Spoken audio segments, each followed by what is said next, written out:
So இப்படி என்ன இருக்குது, என்ன இது ட்ரெபீசியம்.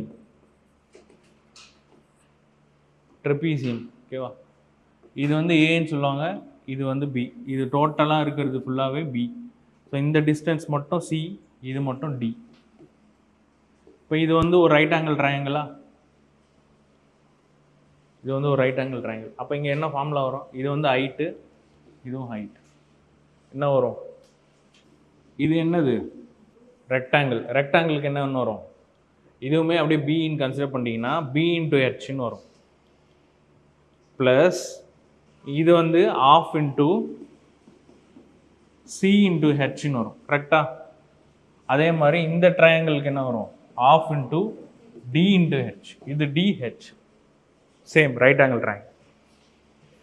இப்போ இதில் எல்லாமே ஆஃப் இருக்குது. இது ஆஃபாக மாற்றணும்னா என்ன பண்ணலாம்? இது என்ன எப்படி பண்ணுவீங்க? இப்படி நான் மாற்றலாமா? Of into 2. இப்போ நீங்கள் கேன்சல் பண்ணாலும் பி இன்ட்டு ஹெச் தான் வரும். ஜஸ்ட் எதுக்குன்னா இந்த ஆஃபை வந்து காமனாக எடுக்கிறதுக்காக. இப்போ அந்த ஆஃபை காமனாக எடுத்தோன்னா என்ன வரும்? ஹெச் எல்லாத்துலேயுமே காமனாக இருக்குது. ஹெச்சும் வெளியே எடுத்துருங்க. 2b ப்ளஸ் அடுத்து வேறு என்ன இருக்குது? C plus D. Then half into H. இந்த பியை வந்து ஸ்ப்ளிட் பண்ணி எழுதிக்கிறேன். Plus C plus D. So இந்த பிசிடி அப்படின்ற இந்த டோட்டல் டிஸ்டன்ஸு, சாரி இப்போ இதை ஏன்னு எடுத்துங்க, இது பின்னு எடுத்துங்க. இப்போ இந்த டோட்டல் டிஸ்டன்ஸ் வந்து